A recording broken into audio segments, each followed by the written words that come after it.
Hi, everybody, and welcome to episode 5 of Hear Her Roar. We are coming to you live this afternoon from Mic'd Up Studios again, and a massive shout out to Dan and the team for having us here. This week, I am joined once again by Rach in studio. Welcome back, Rach. Thanks for having me, Kel, and thank you to Linda for keeping my seat warm last week. Yes, a big shout out to Linda for coming in last week. But this week, we have a huge episode. We do. Yet again. We have lots and lots to talk about. First off, we're going to obviously preview Women's Origin Game 2 from tonight. We're going to talk a little bit about the Storm game from the weekend. We're going to look at Magic Round and what that means for our boys. We're also going to talk a little bit about some exciting news to come out of our girls' pathways and a little bit of chat around the refereeing and officiating, but we'll get to that later. So before I jump in though, that jersey, Rach, tell me, what jersey are you wearing? This is a 2019 heritage jersey. So it's got all the players up until that point who represented our club. So it's actually one of my favourites. So pulled it out of the closet, haven't worn it for a while. So nice. Yeah. We've both gone into the vault this afternoon. So I am wearing the 2017 Marvel, so the Rocket Raccoon jersey. Rocket Raccoon. I know, of all Marvel characters, I remember when they introduced the Marvel round and, teams were getting Spider-Man and Iron Man, and we got the Raccoon. Rocket Raccoon. I was like, who is Rocket Raccoon? Where does he even come from? And it's got this weird, fake fur on the sleeves. Anyway, similar to you, it doesn't see the light of day very often. So I thought, why not break it out for a change? Why not wear it on the pod this afternoon? So, Rach, it feels like there's a lot happening in the world of rugby league at the moment. What are you most excited about? I'm really excited about Game 2 of State of Origin tonight and seeing if our Blues girls can, take the shield home. But yeah, Magic Round. Really excited about Magic Round. I'm jealous that I'm not there. Mm-hmm. It's definitely on our bucket list to go one year. But yeah, just really excited about to see how our boys can respond at Magic Round after a few difficult weeks. Amazing. Well, let's get started talking about Origin. So we won't spend a huge amount of time reviewing Game 1 because Linda and I had quite a bit of a chat about that last week. But I do want to get your opinion on a few different things. So tonight is Game 2. Yep. New South Wales won Game 1 11-6. Yep. So it was very close with about 8 or 9 minutes to go. Jessie Southwell slotted that field goal to get it to 7-6. And then literally in the dying seconds, Jess Surgis made a line break and crossed to take it to 11-6. So Game 2 now becomes must-win territory for Queensland. They have to win tonight at Suncorp in order to have any chance of winning the series. They have not won at Suncorp. Since the new State of Origin banner has been put in place, and I don't think they've won at Brisbane for quite some time in the old concept either. No, that's correct. So, it's going to be a very emotional and tactical response from the Maroons tonight, especially in front of a home crowd up in Brisbane. I know there's quite a few events that are being held tonight. Watch Her Footy. Niha's running an event up there with the Female League Project, I think it is. So there's lots, which is really exciting to see that people are really getting behind the women's game. But before we dive in and talk a little bit more about your opinions of round 1, what do you think the biggest thing Queensland needs to improve tonight? I looked into the stats a little bit, and they only had a 70% completion rate in Game 1. In State of Origin football, it needs to be at an 85 or higher rate. And also, they allowed New South Wales to run for far too many metres. I think New South Wales ran for 360 more metres in Game 1. So they really need to push up a little bit more in defence and stop us getting too many metres. I want us to create all the metres, obviously, but for Queensland to win, they really need to stop the extra metres that New South Wales made, and they also need to, complete their sets a little bit better too. We did talk about that leading into the game. We were concerned about how the game was going to go with neither of the sides, any of the players having any real opportunity to have any real football under their belts. Do you think that potentially has a part to play in that? Absolutely. It would have thrown off timings, combinations and everything like that. So this is why we're so supportive of the State of Origin being in that middle part of the season, so the girls can produce their best product. It would have been so hard to go out there and get the combinations correct, get the timings correct when they haven't played together. Exactly. We weren't the only ones that were talking about the fact that Origin shouldn't be played before the season. I know the girls have come out and said they don't care when they play, because it's still great footy. It's still a great opportunity. It's still selling the women's game by going out there. That's right. But I read a couple of articles. I listened to a few different podcasts who were all saying the same thing that we said, that it's unjust to the game of rugby league for the women to have to play Origin before they've played a first grade game. And there was many comments on those posts stating the same thing and actually backing the girls up and saying, we want to see your best product. We want to see you play at your highest level, and you can't do that when you're coming in cold. So I think there's probably about 90% view that it should be played in the middle part of the season. Definitely. There's a few people that are saying, play it after grand final, which I also don't think I agree with, because the grand final sort of is the cutoff, especially this year. We've got World Cup at the end of the year, so it doesn't lead to the Origin being played.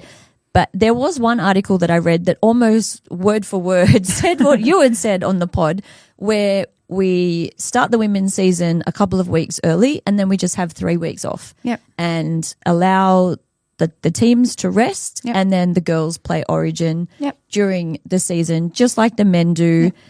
Even though not every team has a bye during those Origin weeks, quite a large number of teams do. So how is it any different for the women to do exactly the same? That's a great question, because it should be as affiliated to the males game as it possibly can. And I don't have the right answer for that, because to me, I completely don't understand it. It needs to, if we want to say that these women are selling the game as good as the men are, then it needs to be as affiliated to the schedules as close to the men's game. Mm-hmm. Perfect. So I guess one big thing with New South Wales that we did talk about is they really didn't have that much of a change team from last year. So they had the advantage of those combinations had already formed. So you had the same fullback, the same back line essentially. Yeah. You had the same halves pairing. There was a bit of a change up in the forwards, which didn't really have a massive impact. No.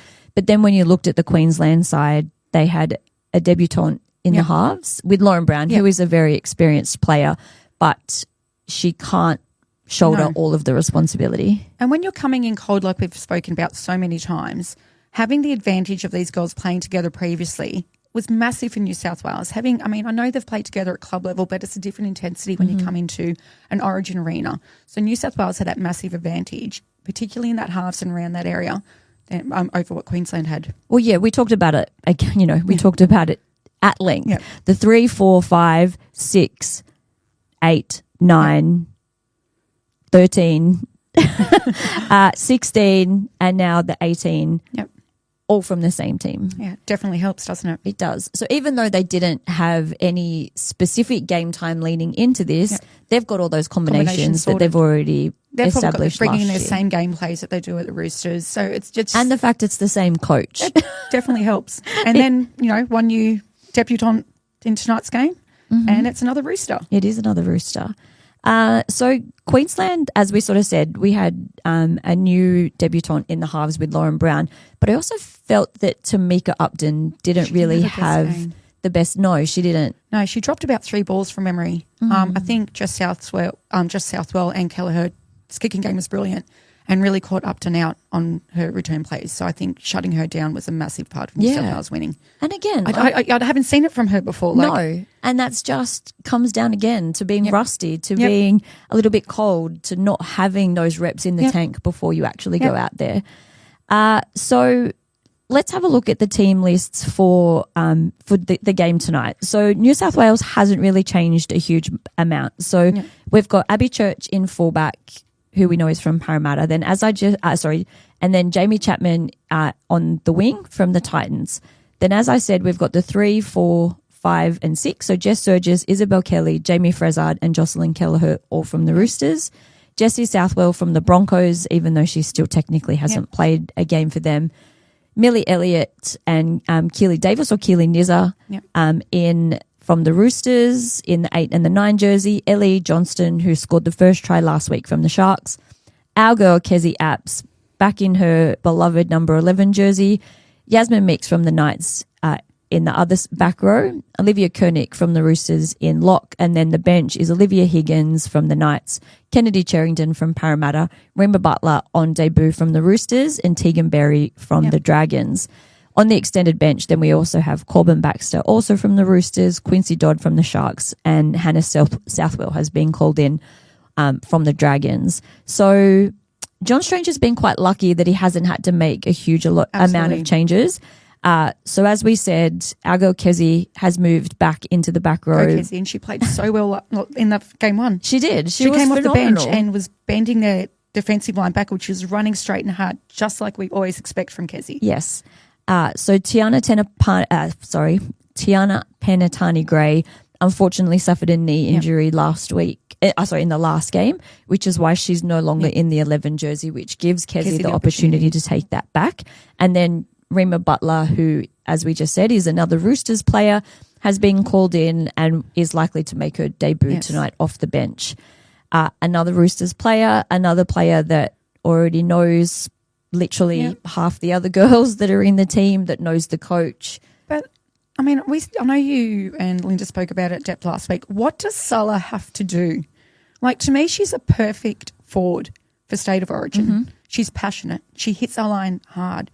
She plays the game with tough and with passion. Mm-hmm. She's never let any rep team down. No. I don't get what's going on there. And Troy, again, shout out to Troy from the Groin Straight. Knows the female game very well. He does. He reminded us during the week when we were sort of talking again about Salah not being picked, that last year during the Origin period, she lost her sister. Exactly. And she's still turned up. Yep. She has taken on the responsibility of looking after her sister's children with her mum. And she turned up at that game and she played with every ounce of energy and passion that she had left in her. You could see the emotion she was carrying at the end of the game. Exactly. And I just don't understand how something like that can't be rewarded with a return. Absolutely agree. And again, and that's not discounting her ability. No, she's an unbelievable player. Exactly. Like, she leads the Tigers every single game. And we know our poor NRLW girls have had a few hard seasons. Mm-hmm. But Salah's always stepped up. She was our player of the year last year. She was our, the Wests Tigers podcast player of the year 2 years in a row. She was the club's player of the year 2 years in a row. Yep. Like, it just we could go on about it. We could. We probably shouldn't, but we will. One last time. Salah, you deserve to be there, Absolutely. girl. We love you, and we can't wait to see you in that Tigers jersey come round one. So the Queensland side has had to have a few changes, though. So Tamika Upton is still in fullback alongside Julie Robinson on the wing from the Broncos. Rory Owen in the centres from Parramatta with Ivana Lalesu from the Titans. Jasmine Peters from the Cowboys is on the other wing. So Shante Kiria Ratu and Lauren Brown remain in the halves from the Sharks and the Titans. Otessa Paul is in the front row from the Roosters. Jada Ferguson in the hooker role from the Broncos. Jess Elliston from the Titans also in the front row. Sienna Lofipo from the Titans and Romy Teitzel in the back row. Keely Joseph from Parramatta locks in the 13 jersey.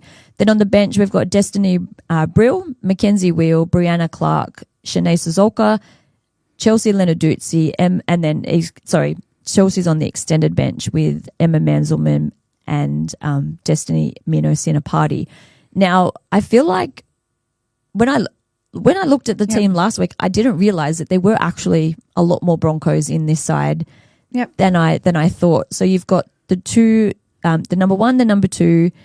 You've got Jada Ferguson, so the hooker. You've got Romy Teitzel, Destiny Brill, Brianna Clark, Chelsea Lenarduzzi. Again, similar kind of thing. But I guess the big difference is they don't have the Broncos coach coaching them. So we've seen that the Broncos are a solid team. But I guess it's really hard to try to explain.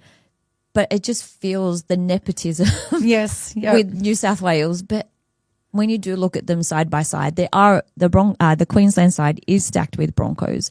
So it's like, and also goes back, and we'll probably unpack this once we get closer to the NRLW season. What's going on with the salary cap? Yeah. Like this is something we really need to look at. Like, how can two teams be so stacked with rep players? Mm-hmm.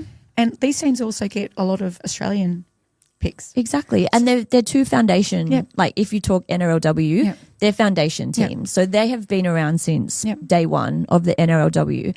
And in the past, the NRLW, for people that didn't know, the players literally signed year contracts. Yep. So it went year to year because they did try to spread the talent around the different teams.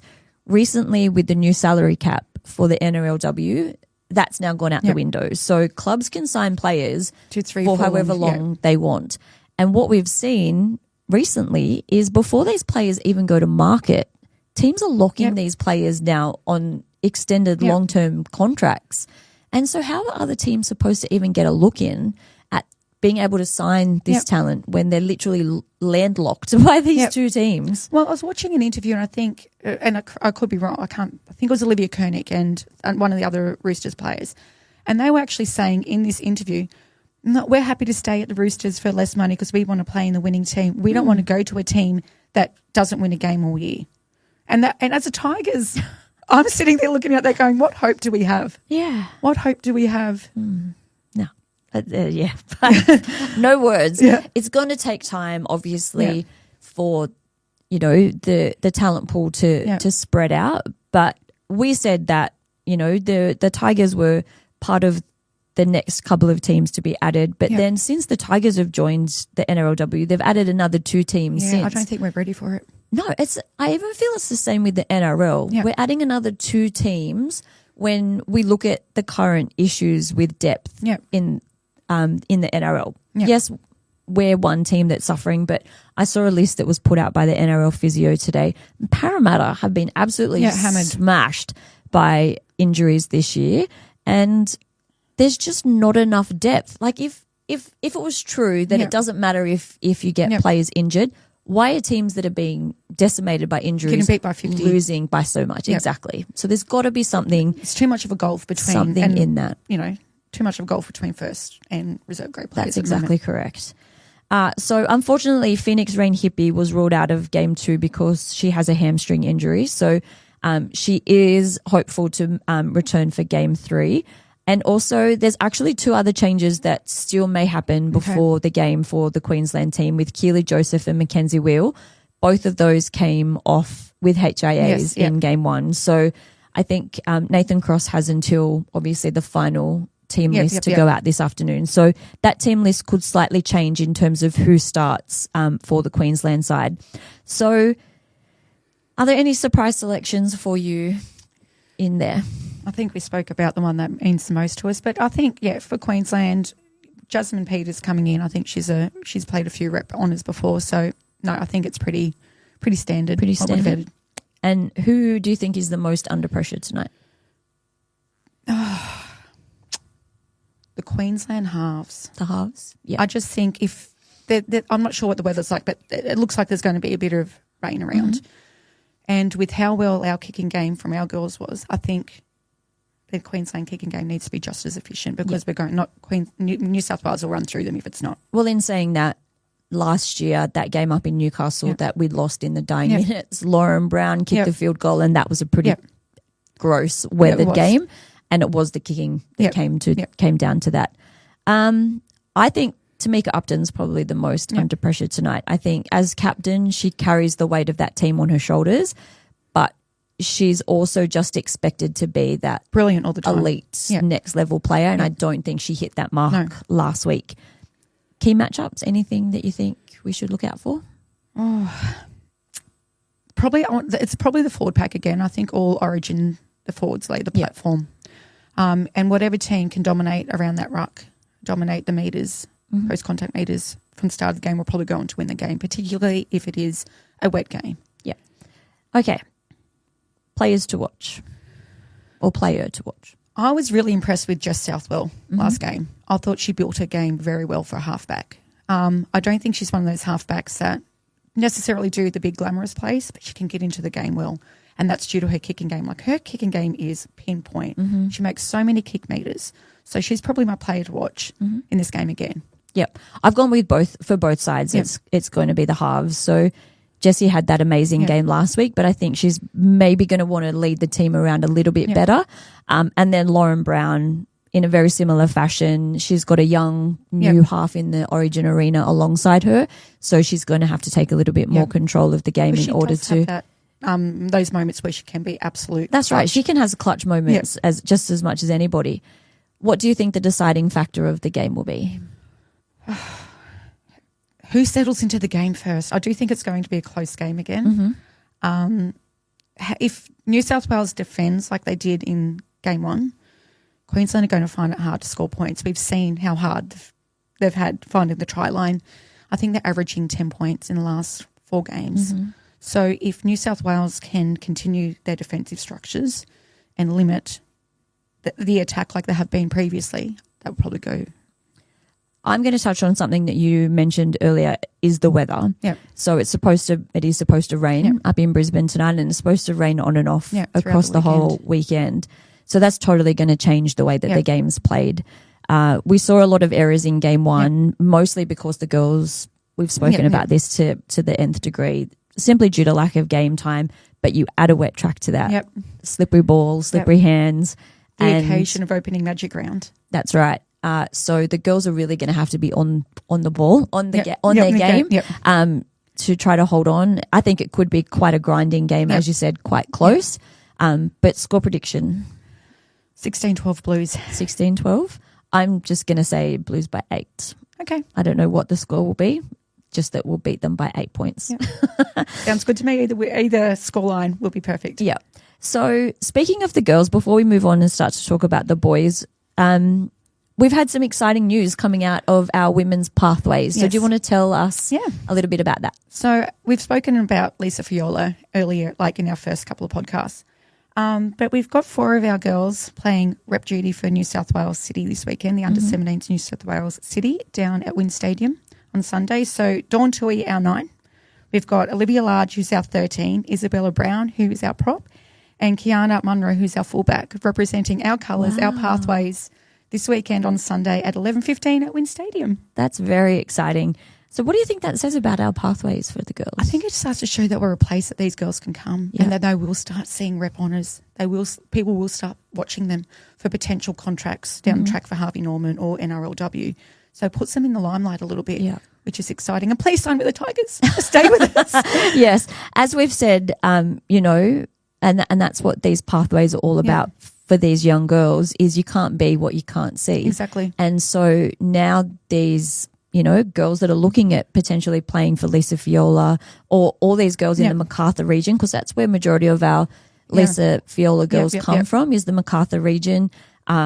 They can see now that there's that pathway, Lisa Fiola with the opportunity to play reps, then Tasha Gale.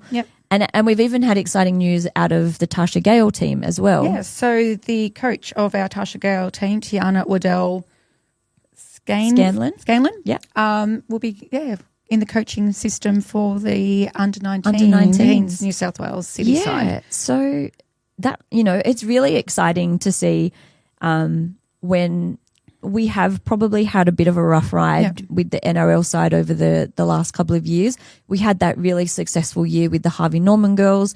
And then since we've sort of come into the NRLW, we're just trying to find our feet.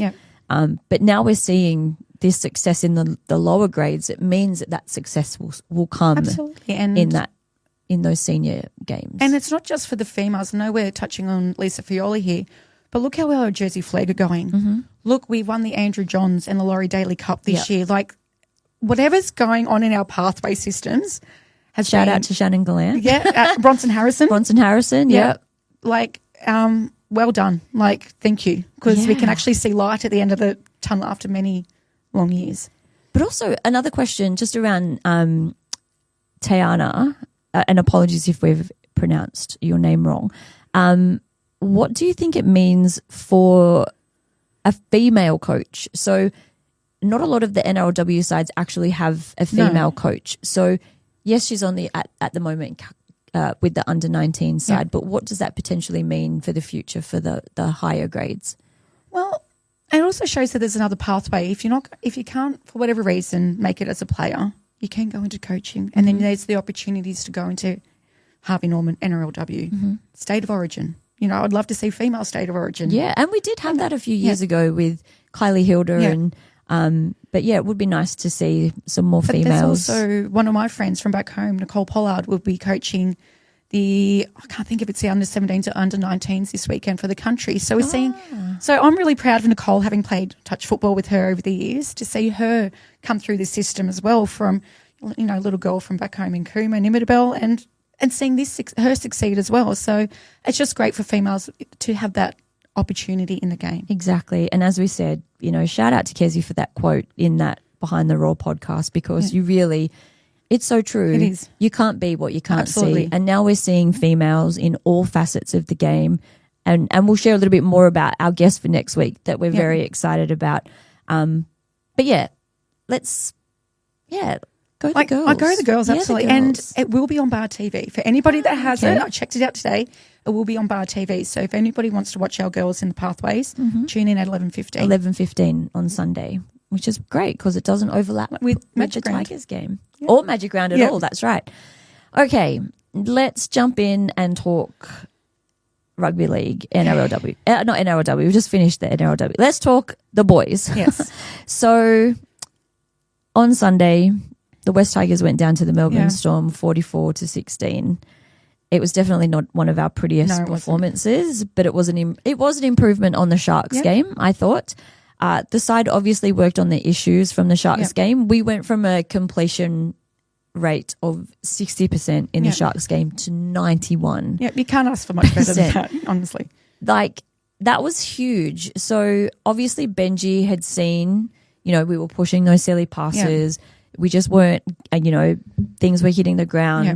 So the fact that they were able to turn that around so much, but what I feel really let them down is their discipline and their defence. Yeah, absolutely. And the defence around the ruck just wasn't first grade standard. And particularly in that first 15 minutes, Melbourne were just punching through us time and time again. And we just couldn't get a break with the 6-go calls, we were just on the back foot for 15 minutes. And in this day and age, with how the game's played, fatigue plays so much. Yeah, and we'll come to that in a minute. But a question: how concerned should Tigers fans actually be right now?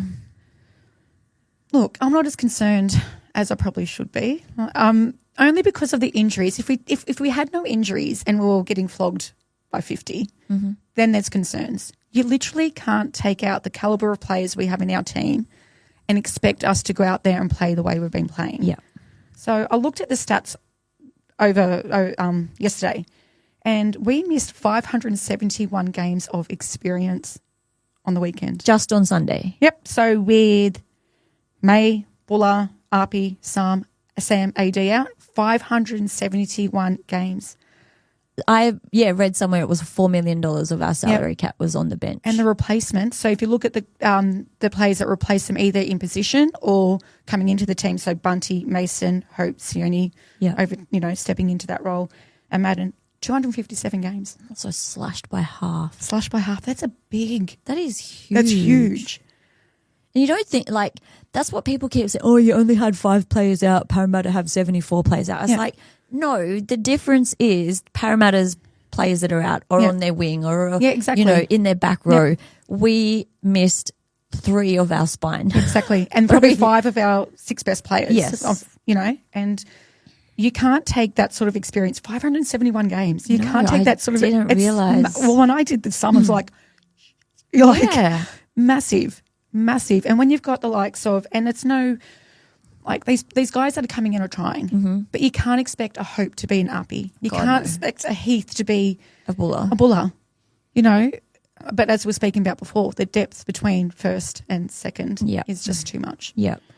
I listened to, there's this, I don't know who's actually started, I think it's the Oz Stereo Network, but they've created now, it's called a Clubcast on Spotify. Okay. So what they do is they trawl news feeds and things, and they find all the little snippets of podcasts that talk about your club, and they package it together. Okay. And so you just get your stuff, your bits. Yeah. And so I listened to that this morning, and on Monday after the game, James Graham I felt like he was the only person that I've actually listened to that has reasoned with the fact of how many players we were missing. He said, the only reason Melbourne played as good as they played is because they won 1, 6, 7 and 9 were absolutely brilliant. Yep. And the Tigers were missing. They won 6 and they won 7 and 9. Yep. So 3 of those players. He said, of course the Tigers are going to struggle against. How do you build combinations in your spine when it's being shattered every week? Yeah. And that 1, 6, 7, and 9 for Melbourne, 3 out of 4 of those are representative players as well. Yep. So it's just chalk and cheese when you talk about, you know, a couple of players missing from us versus a couple of players missing from any other side at the moment. Yes, I know everybody deals with injuries. Yes, I know everybody goes through these periods, but it's where you're missing the players from that matters more than the number of players that you're missing. 100%. And I think those stats completely allude that. Mind-blowing, those numbers. Absolutely mind-blowing. But let's look at our 3 things that we talk about every week. So the first thing, the spark. So for people who are new today, the spark is the moment, the player, or the effort that gave you a lift or showed you what this team could be. Okay, so my spark is also my standout player. It goes to Tiny. Yep. Tiny was elite. He was. Thank God for Tiny. Thank God for Tiny.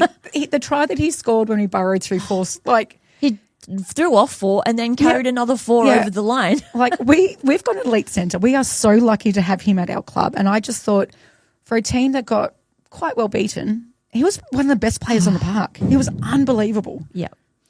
For me, it was the resilience of the team. Last year, we had essentially the same start against Melbourne, but the score blew out to be 64-0. Deja vu was coming. It was. I was out for lunch for Mother's Day. You know, I said to my family, I'm not going to watch it. I'm not going to pick up my phone. I'm just going to be in the moment. And then in the moment, literally 2 other tables had it going on their phone. I was sitting there and I was like, am I going crazy? I can hear the game. And I turned around and there was a guy on the table over there watching on his phone and a guy over there. And I said, you know what, guys, I'm getting my phone.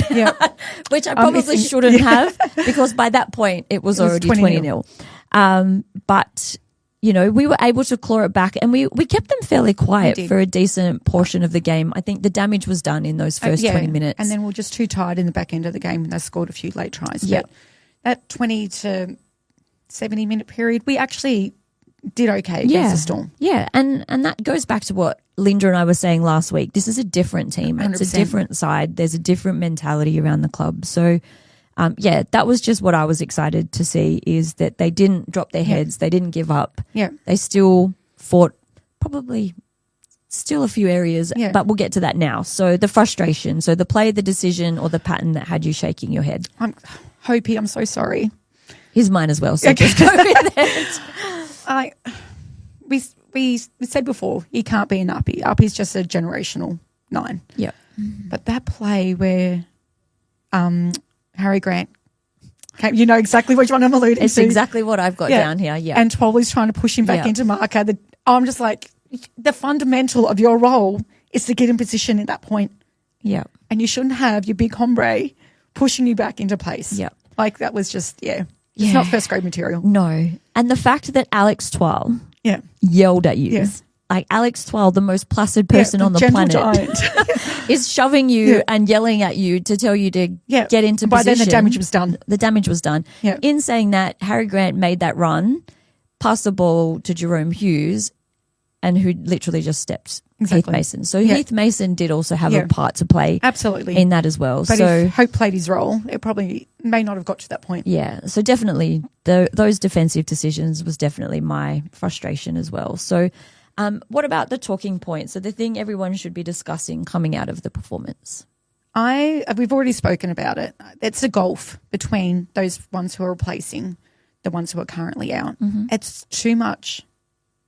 It's too hard for these blokes to come in and perform the way our players have been performing. And maybe that's opened up a bit of the like the assistants below us. What can we do to improve our depth? Because you can't have somebody up here who's up like this and a Hope who might be down here. You need to bridge that gap closer. Definitely. So that was my talking point. How are we going to build up that depth? Interestingly, though, we've stolen a stack of players from Cup. Yeah. And they're still winning. They've won 2 in a row.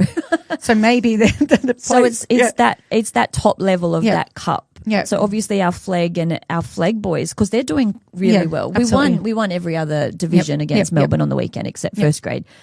Flag's doing really well. Cup's starting to pick up a little bit of pace. But our NRL team, once we sort of lose those starters, we're sort of falling away at the edges. Now, my talking point, and we're going to go into a little bit more detail about this in a minute, and I'll probably cop some flack for this because I do anytime I bring it up, but it's It's just simply the refereeing, the officiating. I know which call you're talking about because it frustrated me. Well, was it one call, or was it? There were 3, actually. But to really start it off, it was the 6 agains. Yep. So in that first 13 minutes, you know, Melbourne had the ball the whole time. We didn't have a chance to get the ball at all.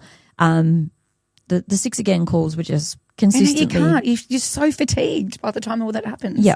The boys on the other 2 pods have talked about, you know, other ways of doing it. And Rach and I, we really don't understand what the heck Math we're ain't talking mathing about. with us. But there needs to be something, because there just doesn't seem to be a rhyme or reason as to how they get awarded. I don't know. I'm sometimes left there shaking my head, asking people around me, what was that for? What was that for? Yeah. I can't work it out. But anyway, we'll leave that for now, because we'll talk about it again in a minute, where I've got a couple of specific examples. But that's really just what. But the call on Harry Grant on Latu, that is exactly what I've got down. Yeah, that one infuriated me. But But anyway, let's talk about our standout player, which is the same for both of us. Yeah, Tiny, absolute daylight. After. Yep. He scored 146 points on Supercoach. And actually Seyfarth, I thought he came on and played quite well when Seyfarth came on. I was really confused, because I turned the game on at about 15 or 16 minutes. I'm like, why is Alex Seyfarth already out there? I thought somebody had been injured. I had no idea why he played so many minutes. Does anybody know? I don't know. Why? I'm trying to think, was Bunty pulled by then? Because Bunty didn't have his best game, unfortunately. I think the game's gone past Bunty. Yeah. But, you know, maybe all credit to Seyfarth. He actually came on and, you know, played at 100%. He started changing a bit of the momentum of that game. And that's what a lot of people said. When I was asking the question, I wasn't asking it negatively. I was legitimately asking if there was a reason. And people were like, who cares? He actually bought some spark. But also Luke had another great game. He scored 106 points on Supercoach as well. So he scored that try. And I thought, apart from a couple of, Will Rawbrick. You never got to outleap him. Rawbrick literally climbed up him like an AFL player. Not going to outleap Slight him. Unfair advantage for the Melbourne side that have those AFL players around them. But, there was absolute daylight between Tiny and the next player. Biggest improvement you're hoping to see for this round? We have to tighten our middle. I think it goes without saying. In the games we've won this year, our middle has been the best on the field. We've always, they've been working together. We've got to find that leader in that defensive line for Saturday's game. Arpy normally leads it. He's not there. Yeah. Terrell has been taking that on, and then obviously losing him at the last minute meant that. And congratulations as well. Exactly. I know. Guys, come on. two in 1 week. I know you guys Get your calendars right. You're really close family, but that's probably a little bit too close. Okay, let's have a look at one big thing that I also took away from this week is social media and reaction of fans. It probably started last week, but it really ramped up this week. 2 consecutive losses. It's only the first time in the year. We've gone seasons winning only 4 games. Exactly. And come on, losing guys. 7, 8, 9 in a row. I know it's probably a touch of trauma, a trauma response, PTSD, but you open up social media on the daily and it's just, so people negative. ripping in Benji, people ripping, Luai the team. Luai. So you mentioned to me, I hadn't seen it today, but the post that Luai put out today. So Rob did mention on the podcast earlier in the week that he has heard that Luai has been receiving quite vile DMs from fans ripping into him saying, leave the club. And there was a very poignant post that he put out today saying that he doesn't feel like he's got many people around his table. Like, what sort of cowards are DMing a player? And we've seen that a couple of times. Like there was the Canberra player after our game, and apparently it was a Tigers supporter that had messaged him, not a Raiders supporter. I'm like, Meta and Twitter have a lot to answer for giving people the opportunity to post anonymously. It was the worst thing that ever happened to the internet, is allowing these keyboard warriors to just have If you're going to say something like that, be brave, be a man or a woman or whatever. Well, we've been on the back end of a lot of vile comments on Twitter. to the point where I walked away from Twitter for rugby league last year. All I did was post the little piggy gifs when we scored the tries, because I was just simply sick of the way that people were talking to me for having an opinion. But it's not even, and like you said, we've both copped it, but there's sometimes I'll put a comment on a social media platform and they'll call you any name under the sun. They're not attacking what you're saying. No, like, exactly. I'm quite happy to have an argument with somebody around football, but as soon as you start being slanderous towards me being a female, then I'm not entering a discussion with you. And that's when you know that they've got nothing exactly. to rebut. Yeah, we've won the argument already. Exactly. Yeah. Exactly. If they can't come back at you with a legitimate response, I'm not interested. Exactly. But it does hurt when it is consistent and you're just there, you know, we've been around the game for a long time. We wouldn't have this podcast if we didn't, you know, at least think that we knew a little bit about what we were talking about. But yeah, I think it's just, you know, we have been through so many years of hardship, if we want to call it that. And I just think people don't necessarily think before they post sometimes. And, you know, yes, you heat of the moment. I will admit there was a game where I posted heat of the moment after Luai had said, you know, that he'd be happy to play cup to allow Adam and Jock to play in the halves. And I said, well, maybe he should go play cup. But you're not posting that you're not DMing him. You're putting it just on a platform. And he said it himself. So it's not as if I'm saying, you know, go rack off and play cup. Like, he was saying that because team first and all that kind of stuff. And like Luai's sitting at home, and we probably should move on because I could talk about it. Yeah. Sitting at home and he's got his young family around. He's trying to relax and chill and have some family time. And people are hitting up his DMs with this stuff. Like, you know, grow a set because it's absolutely pathetic. Yeah. All right. Let's jump in. Before we start talking about this weekend's game, one more controversial topic which could get, people are happy. If you're happy to debate me literally on the topic, I'm happy to have the discussion. But as I said earlier, there were a few things that came out of Sunday's game that had not just me, you, multiple people asking questions.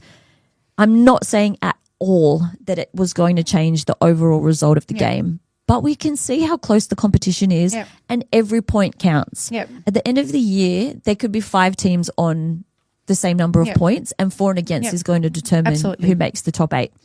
Now, 20 minutes in, we'd already had multiple 6 against us. They were already up 20-0. Alex Twile gets put on report for attacking with the elbow. Okay, great. 35th minute, Harry Grant comes into a tackle with his elbow up and collects Latu in the throat. Latu just tackles him because he's a man playing footy, and there's a little bit of push and shove on the ground because Latu took a little bit of offence to it. Which I think is... Harry Grant almost throws a punch, but he throws an open hand. Latu is penalised and put on beyond report. belief. And put on report. Yes. Like, what the heck? And you know what's the worst part of all this? And we'll talk about, like, you know, we've got things here to talk about consistency. How did they not let Luai speak to the ref? The ref dismissed Luai, but was having, I love a little chat with Harry Grant. And we see this every week. There's one captain that can have a 45-minute discussion, walk off the field at halftime in the ref's ear. We go and try to say and one we're pushed thing. Away. And you're like, I don't want to hear you. Yeah. No time for you. Like, and it's not like Luai is a nobody. He's been around the game. He's won multiple premierships, international rep player. No, he deserves the respect too. Yeah, 100%. 51st minute, KPP is put on report for a chicken wing tackle. When was the last time I heard that? Match review committee comes out on Monday evening. Alex Twile and KPP both receive fines. Alasu gets nothing. Why? Because he didn't do anything wrong. But it costs us in that point of the game. It did. And there was also, we had conceded 6 penalties to 2 and 8 to 5 set restart. So when you combine all of that, that's 14 opportunities for Melbourne to restart their sets to 7 for us. Like, again, this is where the fatigue comes into the game, and that's when you start making bad defensive reads where you can't, and then your attack breaks down from there. Like, everything falls down from those moments. Yeah. We've talked about the crowd influence. I don't know. It is hard to determine when you're watching the game on the TV whether the crowd has a lot of influence, but we've been at at games live where you can literally tell Yeah. a crowd-influenced penalty absolutely. versus a penalty that the ref wouldn't have called on a normal we do occasion. it at Leichhardt. You know, Leichhardt's that perfect environment for that sort of stuff. We'll call, the ref's like, oh, okay, yeah, we'll blow And that Sean's penalty. spoken to fans saying that's what we need to do. Exactly. That's why we need people to turn up at games and not sit there quiet. Yeah. We need to start creating that home game Yep. mentality because it does influence Absolutely. the referee, which it shouldn't because Yeah. the referee We should should just be consistent. referee Yeah, what yeah. they're seeing. But it's not going to happen. Then we need to play within the rules that are out there. Exactly. And I guess the last question for this course we really need to talk about the actual game that's coming is, do powerhouse clubs get the benefit of the doubt over those that are a little bit lower on the table? Again, we've spoken about it multiple. I think it's just that unconscious bias. I don't think they're going in with an intent. I think they just sit there and go, oh, well, Harry Grant is such a good player. He can't do anything wrong. So, you know, it can't be his fault. Can't be his fault. So I think it's unconscious bias. Yeah. All we want is consistency. Exactly. And we speak about consistency game to game, but I think we've just alluded to, we want consistency within the game. Within the game as well. That's right. So every fan base probably feels the same, but the fact that every fan base feels the same potentially means that there's an issue with the officiating. They got rid of that Monday press conference because there were so many things that kept cropping up where the NRL was like, oh, yeah, they got this wrong and, oh, yeah, they got that wrong. And the referees are just copying it. So it was just easier. And the referees do need to be protected. We wouldn't have a game without them. Yeah. But they should also be questioned when they make mistakes. Exactly. It was just easier for them to scrap that press conference than to actually face the media and say, yes, we stuffed up. Anyway, magic round. Ooh, magic round. So the Wests Tigers take on the Manly Sea Eagles this Saturday afternoon at 3 p.m. at Suncorp Stadium. So game 3 of magic round, which I'm very thankful for because that ground just gets chopped up. We usually play like the Sunday 4 o'clock or the last game. We have been the last game before, and there's always the risk of injury and things like that. Now, I listened to the Win, Learn, Draw pod earlier this week, and shout out to Ella, who is a big Manly fan, for dubbing this the Hot Coach Cup. I'm not disagreeing. Definitely. I was like, oh, I'm stealing that one, Ella. I love that. So 2 of the youngest coaches in the competition, two men who have literally only just finished their playing careers within the last 2 years. Elite playing careers. Both played at the top of their level, both played for the Kiwis, and both Maybe just this very, is a new very way the game's going. Younger coaches. Bring in more girls that way too. And that was one of the comments on the article in the paper that, anyway, we'll not talk about that. But before we jump into that, we had some huge signing news this week with our Captain Energy, the Chief Energy Officer, Tito, Sunia Turuva, re-signing as well until the end of 2030. I thought he was going to be the one that would go to PNG. Because he's so young. It would have been, he's Follow not tied down. Follow Luai. But he said he didn't even consider it. No. Because he just loves his club. And when what we're building the manager so much. rang him, he's like, let's do it. Let's, And let's give a shout out to his twerk. Oh, he's It's just a bundle of joy. You can hear him before you see him. He's just the most exciting player on and off the field. But there's also rumours today as well. It could have been confirmed while we've been recording this pod, but there are rumours as well that Makasini has also extended until for another 2 years on top of what he's already got. Yeah, and Sione reshared the story on his page. And if you're resharing a story and you're a player, that sounds very maybe have positive. a little bit of insight into what's going on. So massive shout out to the recruitment team. Sean, Benji, Shannon, they're clearly building something that these players want to stay with. Exactly. When Jerome Luai signed, every media outlet said it was the end of the world. That's it. Everybody's the Mays are going. This one's going. And we've just re-signed 5 players in a week. Yep. And they're still talking to Sam and Latu. Yep. All right. Team lists. So a couple of changes to the team that took on the Storm. So Heath Mason stays at fullback. Turuva and Luke on the wings, with Patrick Herbert and Taylor May in the centres. Jerome Luai and Jock Madden remain the halves pairing. Thankfully, Terrell May is back in the front row alongside Fanua Pole. Latu Fainu in the hooker position. We'll come back to that one in a second. Sione Fainu is staying in the number 11 jersey and alongside Kai Pearce-Paul and Alex Twal in 13.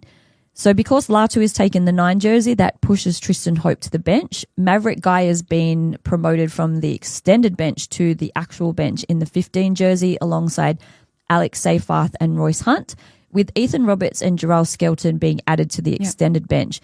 Now, interestingly, Benji announced that Ethan was debuting. Yep. So Sheen shuffle, people have been saying that Ethan may move either into the starting starting back row, or he could move into one of the spots on the bench. So I guess it's interesting to see. I think if Mav dropped off the bench, I'd be quite disappointed because I thought he really held his own last week. So too. He had a really great debut for us.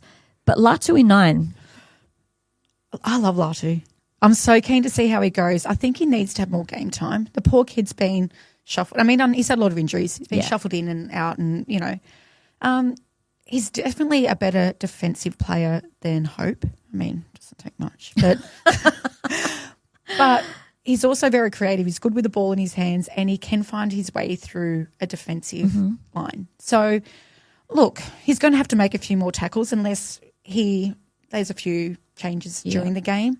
But he's probably my player to watch this weekend. I just want to see how he comes out and potentially plays 80 minutes this weekend and how he does in that role, which is obviously not familiar to him. The thing that I love about Latu that I think he can really translate into the hooking role, and we see it from Appy, is his ability to engage the line. Yeah. If he can catch, so he'll be looking for those markers that are offside, which we know Appy does all the time. So if Latu can get that quick scoop and really catch those markers out of position and make those extra meters, I think that's where we're going to see Latu really come in this weekend. But also having that extra body to provide that attack, which we sort of have lost with. Yeah, absolutely. Like, I know we've harped on him a bit already, but Tristan Hope isn't really an attacking weapon or a defensive weapon, whereas Latu is both. Yes, absolutely. He just needs to. My concern is he needs to watch his technique because he can go in a little bit low and put his head in the wrong position. But if he's supported by his middles, I think, and we know just that let if him get in and gets attack through that line, he's got enough speed, he's got enough footwork to create a decent break and to get us further downfield. Yeah. So Alex Seyfarth is playing his 100th game this weekend. We had Royce play his 100th game last weekend, which they didn't really talk too much about before the game. No, we found the motorbike story afterwards. Yeah, but so Alex Seyfarth actually debuted for the Wests Tigers in 2020. Oh my gosh. Yeah. Wow. So it's taken him almost 7 years to get. Good on him for grinding it through. And that's the type of player that he is. He is literally that player that just gets out there and gives 100% every week. That's why he's given away so many silly penalties over the. Oh no, he has, but he does it because it's passion. It's passion, it's passion, and he hasn't been put on report since the Brisbane game when we still don't know why he got put on report.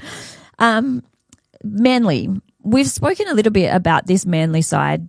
There's a few players who are concerning, but there's also a lot of players that aren't super concerning either. All the former Wests Tigers players concerning. All of those. Our mate Luke Brooks in the halves. We've also got our mate Jake Simpkin in the hooking position, who hasn't actually been starting because our other mate, Brandon Wakeham, has been starting. He's been suspended this week. And then you've got our mate Zach Docker-Clay and our other mate Nathan Brown on the bench. Is Paseka playing this weekend? Paseka, yes, he's Taniela. There you go. So he didn't play NRL for us, but he did play juniors for us. And then we've also got our other mate, Josh Felaherty, on the extended bench. Like, that's really scraping the bottom of the barrel with that one. So, yeah. Where are you worried about the Manly side? Kohler. I think he has just such an innate ability to break a tackle. But they've moved him back to the centres this week. They've taken him out of fullback. I think that means that his opportunities are probably against less. Herbert. Yeah. I'll be interested. Like, Herbert's not the best defensive player in our team. He's been found out a few times. Yeah. And we know Cooler can find the try line, can make a tackle break. And once he finds open space, it's near impossible to stop. Yeah. And I think that's a lot with the outside backs for Manly. They've got speed. They've got the X factor. Yeah. So we that's why we need to have our middles working so hard so they don't create any space for the outside backs. Yeah. And then you've also got Jason Saab, obviously, who 10-foot tall. Yeah, is similar to Warbrick last week. Is just that aerial threat. Not super worried about our mate Brooksy in the halves. Unfortunately, we're not playing at Leichhardt though. He tends to go to mud a bit, doesn't he, playing against the Tigers? Yeah. So hopefully the neutral ground, hopefully there's enough Tigers supporters up there that get in his head a little bit. But Jamal Fogarty, he's back this week. As he always come back against the Tigers. Yes. And he's got such a good kicking game, so we're really going to have to nullify that. Yeah, he does. So, but his replacement, Joey Walsh, was actually pretty damn good last week as well. So I think our bench, as always, seems to be much stronger than their bench. I think we've got a lot more strike power coming off in that interchange than they do. But yeah, any real kind of matchups that we need to think of, you sort of already mentioned the centres. Yeah, the centres, I think that's the big one. And again, we've spoken about Latu, so I think we've spoken about everything that will be key for me in that game. Awesome. So as we said, we're not going to Magic Round, but the Tigers love going to Magic Round. They do. So we have a 4-2. Yeah. 4-2 win rate up at Magic Round. Manly have won one. There you go. We've been terrible over the years and we've still won up there. They've only won one Magic Round game. So hopefully all of those Wests Tigers supporters that are up there. So many of them. We do know so many of them that are up there. We hope you guys will get out there, get loud, get behind the boys. And if you're not a Wests Tigers supporter going to Magic Round and you'll be there for the 3:00 game, please just be a Wests Tigers supporter for no one likes Manly, do that 80 minutes. And as the sign says, Manly doesn't like you either. So why would you cheer for Manly when you can cheer for us? Player to watch for us. Again, I don't want to harp on about, but I think Latu's role is going to be, if for us to win, he's got to have a great game. But also with Trell coming back in, he needs to, like was speaking about before, he needs to be that man leading that line. Yeah. I think that's the same for me. Yeah. Like Latu has the opportunity to really show what he can do. Yeah. Even though it's not in his preferred position, he can still show how he can. Madden not playing as well as he had previously. He can still guide the team around from the number 9 position. We see Appy do it every week. 100%. Score tip. Oh, gosh. I wish I was more confident, but I will go a win and 18-8. I haven't actually thought. Because you don't like giving a score anyway. I don't. So I'm not going to because I haven't thought of anything. I was looking for signs. I was looking for numbers on the way here and I was like. I just said 18-8. I don't even know why. 18-8? All right, we'll go with it. That's fine. So Origin selections are also made after the final game on Sunday, so they're announced. Do we see any of our boys being picked? No, which is sad. Because who would you say should be picked? Twal. I think he's been incredible. Where you play him, maybe in coming off the bench, I don't know.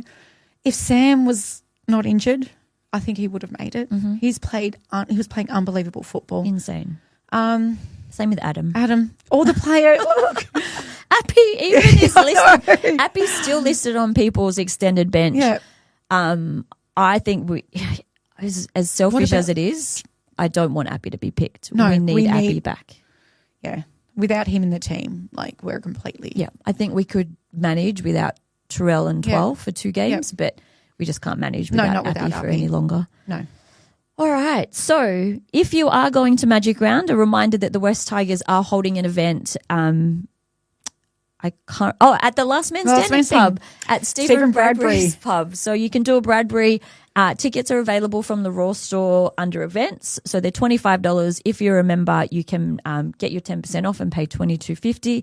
That gets you 2 drinks. It also gets you in the doors and you get the opportunity to meet a whole bunch of awesome Wests Tigers people, including some of our ambush crew. Well, I'd love to meet Stephen Bradbury as well. I would love to meet Stephen Bradbury. So, yes, half of the ambush crew have abandoned us and gone to Magic Round, while Rach and I and the rest of the ambush crew will be out at the OG on Saturday afternoon from 2:00. Unfortunately, because the team is away, because KOE is playing essentially at the same time in Sydney. We haven't got a guest for this weekend, which is a little bit disappointing, but we will be there. Yeah. We're going to watch the game. We're going to have a feed, have a few drinks, have a chat. We've got Yachty's quiz. We've got, Rob's coming from Claws Out and the Wests Tigers Life to have a chat as well. So, yeah, if you've got nothing to do on Saturday afternoon, come on down to the Orange Grove Hotel. Just hang out with us Tigers supporters and create an atmosphere in Sydney. That is right. That is correct. So next week, we are very, very excited to announce that we have Charmaine Steventon, who is the head of women's football from the Wests Tigers, joining us. We're so pleased. We're beyond happy. We are very, very grateful for the Wests Tigers for reaching out and offering Charmaine to us for next week. So unfortunately, you won't be in studio for the episode, but Charmaine will keep your seat warm for you again, and we'll be back the week after to chat everything Magic Round and Game 2. But yeah, so thank you everybody for joining us again. Episode 5. It's crazy. It's all moving so quickly. We are loving all of the support that you guys are giving us on social media, all of the comments that you guys give us on YouTube. We read and we try to reply to every single one of them. So, keep the love. We are definitely feeling the love from all of you guys. And we look forward to bringing you even more episodes of Hear Her Roar. No matter how the Tigers are doing, we'll be here every week. Supporting our club boys. We love. That's right. So thanks, everybody. Have an amazing weekend and go the Wests Tigers.